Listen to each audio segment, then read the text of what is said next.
Miss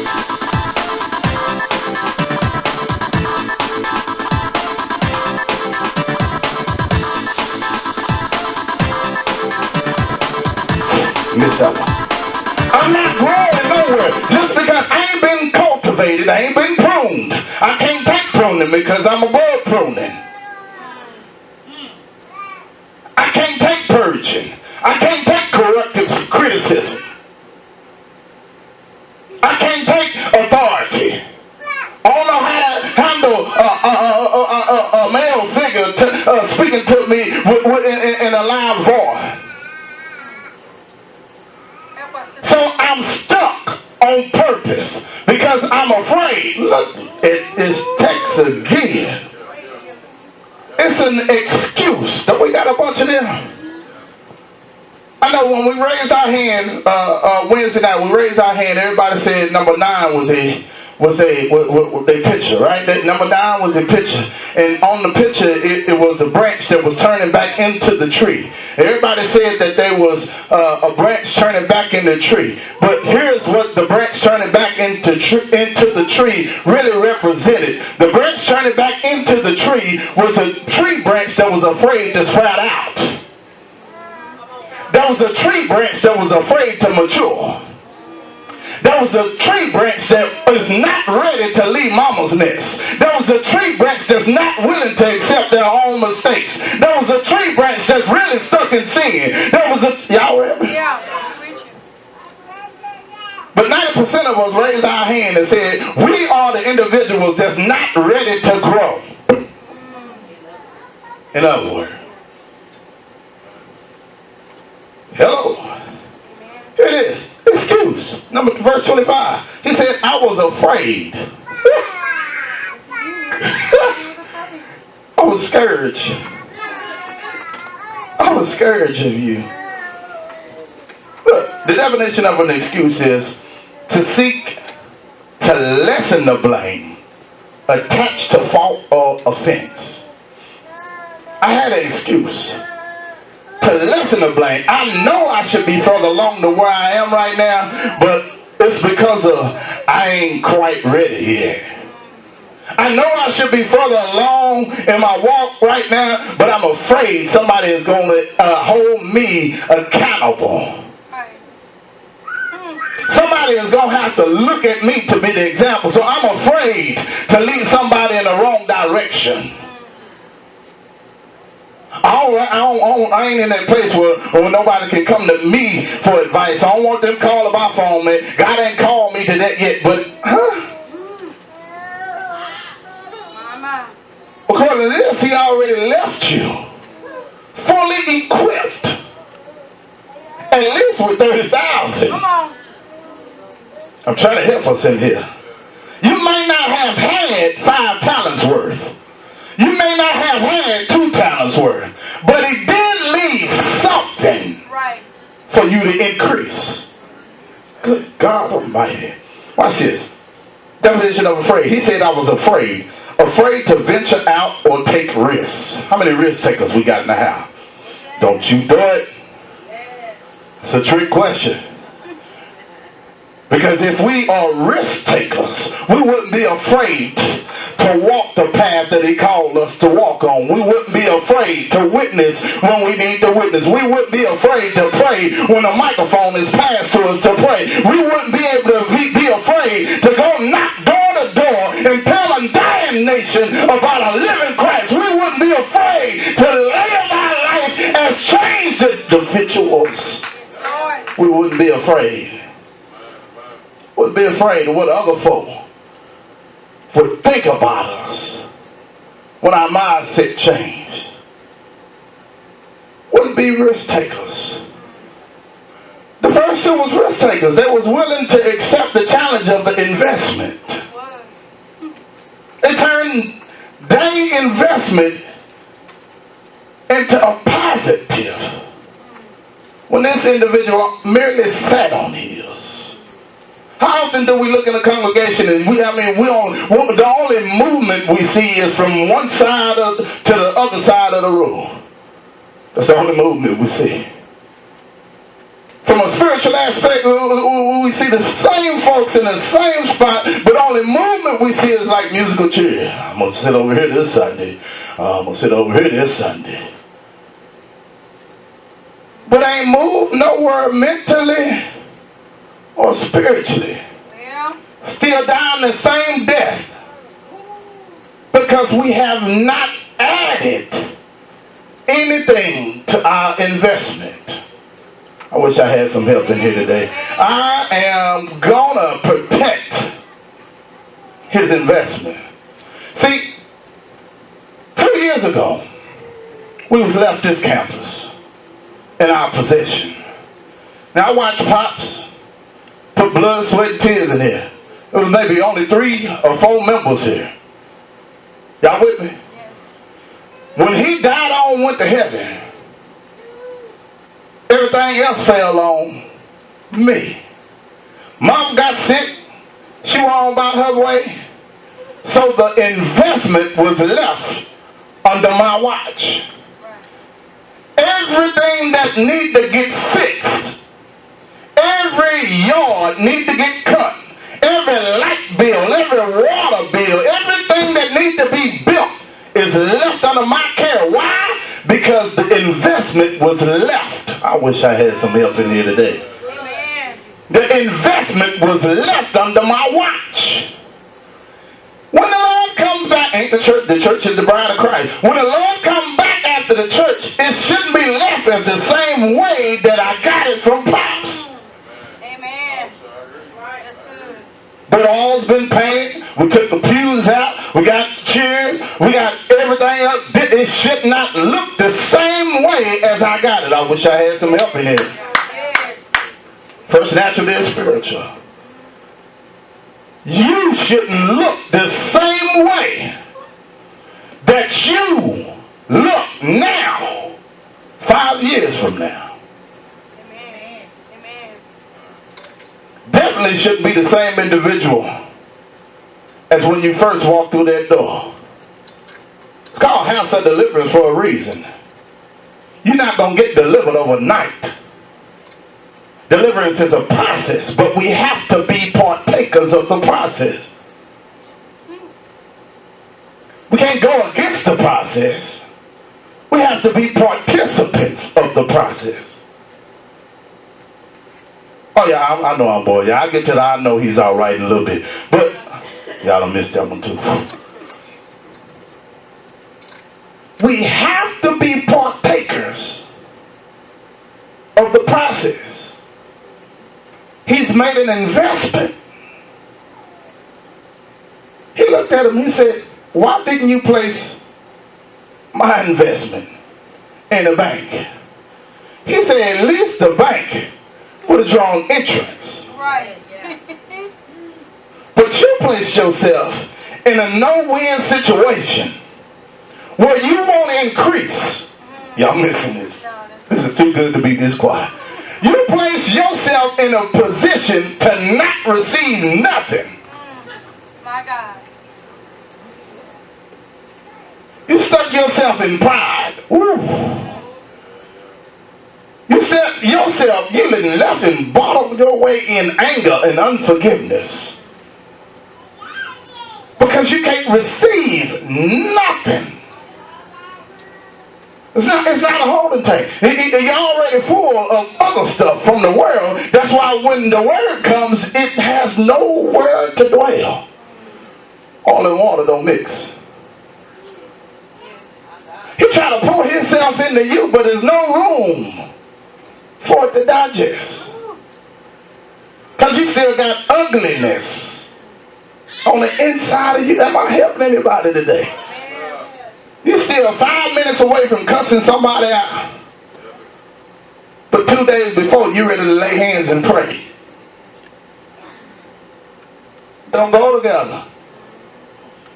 You're ready to shout and get the whole congregation on fire. You're ready to sing glory from the Lord. But as soon as the benediction given, you hit his first one out to the orgy.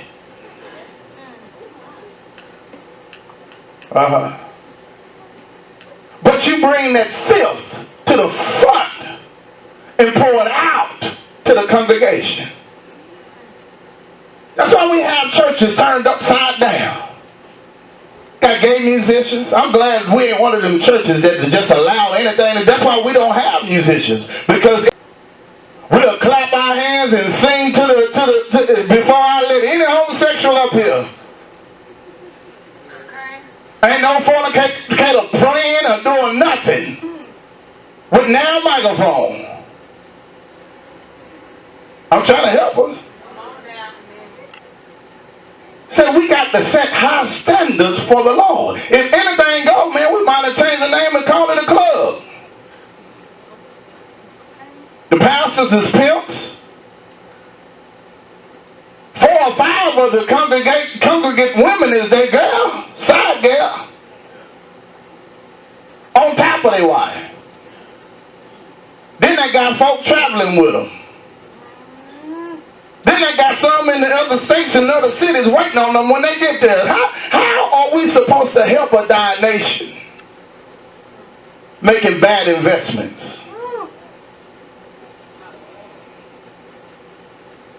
We're supposed to protect his investment. His church, he left in our possession. But we got this investment raggedy. Tore up from the floor up. Turn it into a business. You better preach. We ain't winning souls. We driving them away. There's no standards. Anything goes. You can come fresh off the street and become a deacon. Fresh off the street, play an organ. Even the job got a 90-day waiting period. Even on the job, they make you prove yourself. Come on. They're not even going to give you a full benefits until you've proven yourself. Come on. Because they're not willing to make an investment in something they don't believe that's going to be an asset to the company. Come on, Pastor. Amen. That's good. But we treat God's kingdom any kind of way. So when we get in, I know how to do this. I used to do this at my other church. I used to do this at my other church. Well, you're on time. How faithful were you? Did you pay your tithe? Oh, but I played the organ. I did this and I did that. Did you pay your tithe? Were you on time? Were you faithful? Did you support the ministry? Verbally. Yeah. What good have you said about the ministry? Because I ain't heard you say nothing good about the ministry you left. It was a reason you left, because they probably wouldn't give you a microphone. They probably didn't allow you to do nothing else, stand up and do nothing else like you would like to do here. So now, he won't let me do this. He's just afraid of my anointing. He's scared of this. And no, he's protecting the investment. Yes, Lord. Amen. I can see a wolf coming a long way. Now let the wolf get to the door. I'll let the wolf even sit a while. But I ain't going to let him get comfortable. Every arrow I got, I'm shooting at him.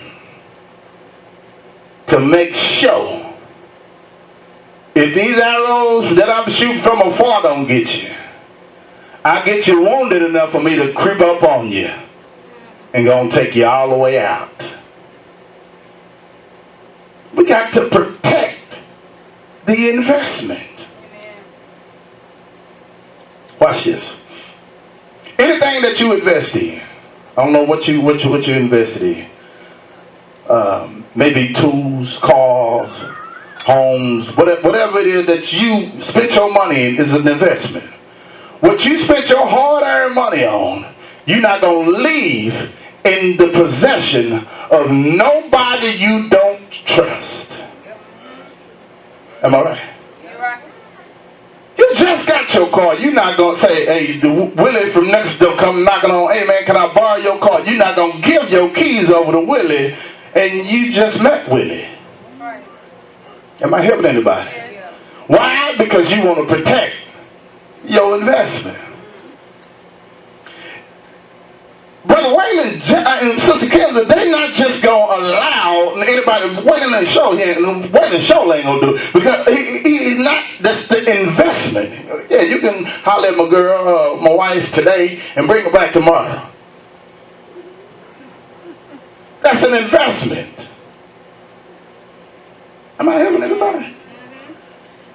Why? Why we wouldn't do it? Because we put in work. Y'all catch that? We put in time and effort to make it ours.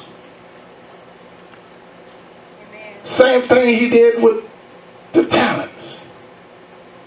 The man that he left 5, he had to go make a trade. That gives me the indication that he had to go put in some work to make it more. Faith without works is dead. Man don't work, don't eat. Oh God. Yes, Lord. Help us. I'm going to help somebody now. So this gives me the indication that if we ain't putting forth for no efforts, we shouldn't expect no blessings. Y'all remember the sermon I said, what you put in is what you get out? That's the same thing here. If you ain't putting in nothing, you're not getting nothing. You can stay on your knees until they get hard like camels. The prayer ain't getting answered until you put something with the prayer. Amen. We say, Lord, thank you, Jesus. I just want you to do this and I want you to do that. Lord, help me do this and help me do this. But won't even magnify him. Won't even adore him. Won't even give him praise for the stuff that he already done. We just want some stuff done and just because. But we don't want to do our part to get it done. You're looking at his investment like that. You being the investment. I gave you everything that you need. I made it easy for you to get into college. I provided all of the assets that you need in college. But what you gonna do while you're there? I got you all the way through college. You done graduated. Now what you gonna do with the degree? Made the investment. But half of us that went to college, we got right there at the door and turned back around. I'm one of them.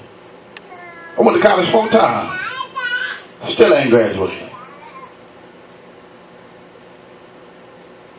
Amen. So this message just ain't for y'all. I mean this too. I don't preach one-sided messages. Where we just beat up everybody else and I don't get beat too.